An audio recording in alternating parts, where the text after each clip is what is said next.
ঘরে থাকা সামান্য 2টি উপকরণে নিজের চুলকে বানিয়ে ফেলো সিল্কি, স্মুথ ও শাইনি, আর হবে গোজ ও লম্বা।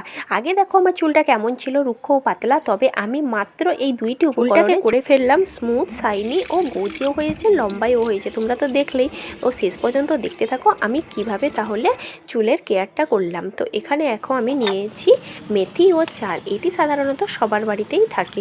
তো চাল আর মেথিটাকে ভালোভাবে 3-4 বার মতো পরিষ্কার করে ধুয়ে আমি জল দিয়ে ভিজিয়ে রেখেছিলাম। তারপর এই জলটি একটি স্প্রে বোতলে ঢেলে নিলাম। তো এই স্প্রে বোতলটা ঢেলে নিয়ে এভাবে আমি প্রত্যেক দিন রাত্রেবেলায় চুলের এই যে গোড়ায় দেওয়ার কোনো দরকার নেই, এইভাবে চুলের গোড়ায় দিতে হবে। আর এইভাবে একটি স্প্রে বোতলের সাহায্যে এইভাবে চুলের গোড়ায় স্প্রে করে দিতে হবে। তারপর আলতো হাতে এইভাবে ম্যাসাজ করে নিতে হবে। এটা কিন্তু প্রতিদিন রাত্রে করতে হবে। এইদিকে আমি যে মেথি আর চালটা ভিজিয়ে রেখেছিলাম, জলটা তো নিয়ে নিয়েছিলাম, তবে মেথি আর চালটা আমি ফ্রিজে রেখে দিয়েছিলাম। 2-3 দিন পর আমি এইভাবে 5 থেকে 6 মিনিট মতো লো ফ্লেমে ফুটিয়ে নিয়েছি, দিয়ে জলটাকে মেরে নিব, জাস্ট অল্প রাখবো। তো এটি একটি কিন্তু সিরামের কাজ করবে। এটি কিন্তু খুবই পাওয়ারফুল সিরাম, এটি চুলের জন্য খুবই উপকারী। তো তোমরা একবার নিলেই বুঝতে পারবে। তো এইভাবে দেখো ফুটিয়ে নিয়েছি। তারপর দিয়েছি এখানে 1 চামচ পেঁয়াজের রস আর 1 চামচ দিলাম নারিকেল তেল। তো আমি এখানে দিয়েছি প্যারাশুটের নারকেল তেল। তোমরা যেরকম খুশি যে যেটা তেল ইউজ করো সেটাই কিন্তু ইউজ করতে পারো। তো এইভাবে আমি সব কিছু ভালোভাবে মিক্সড করে নিয়েছি। আর যে কোনো উপাদান চুলে দেওয়ার আগে এইভাবে চিরুনি করে নিতে হবে। তারপর এটাও সেই সেম পদ্ধতিতে ভালোভাবে চুলের গোড়ায় দিতে হবে।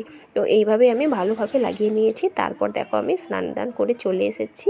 তো তোমরা কিন্তু কেউ ভেবো না যে এই আমি হাউস কোটটাই তো সকালে পরেছিলাম, তাহলে বিকেলে কিভাবে স্নান দান করে এলাম। এটা কিন্তু আমার সেম একই দুটোই হাউস কোট আছে। তো সকালে একটা পরেছিলাম আর এটা হচ্ছে বিকালে। তো যাই হোক, এইদিকে দেখো আমার চুলটা কতটা সিল্কি ও শাইন করছে। তো যাই হোক, এইভাবে কিন্তু সপ্তাহে প্রত্যেক দিন ওই মেথি আর চাল ভেজানো জলটা রোজ রাত্রে নিতে হবে। ওটা কিন্তু নেওয়ার পর কোনো শ্যাম্পু করার দরকার নেই। তারপর সপ্তাহে একবার নিতে হবে সিরামটা। আর এই যে আরেকটু চাল আর মেথি আমি রেখে দিয়েছিলাম, তো ওই দিন কিন্তু সিরামের জন্য সবটা দিনই আর অল্প রেখেছিলাম। এখানে আমি এখন এই যে মিক্সারে পেস্ট করে নিলাম। তারপর এখানে দিয়ে দিলাম 1 চামচ নারিকেল তেল। সপ্তাহে একদিন এই সিরামটা নিতে হবে আর একদিন এইভাবে মেথি আর চালটাকে পেস্ট করে নিতে হবে। তার মানে সপ্তাহে 2 বার শ্যাম্পু করতে হবে। মানে পুরোটা বুঝতে পারলে তো? প্রত্যেক দিন রাত্রে নিতে হবে এই লিকুইডটা, তারপরে সপ্তাহে 2 বার শ্যাম্পু করতে হবে। একদিন নিতে হবে সিরামটা আর একদিন ওই চাল আর মেথিটাকে পেস্ট করে নিতে হবে। আর নিয়ে কিন্তু 40 থেকে 45 মিনিট রেখে তারপর শ্যাম্পু করে নিলেই হবে। তো এই যে দেখতে পাচ্ছ আমার ছোট ছোট বেবি হেয়ার বেরিয়ে পড়েছে। মাত্র আমি 1 মাস এটা ইউজ করছি আর চুলটা দেখো কতটা সিল্কি ও শাইনি হয়েছে। ভিডিওটি ভালো লাগলে লাইক শেয়ার করে দিও। টাটা।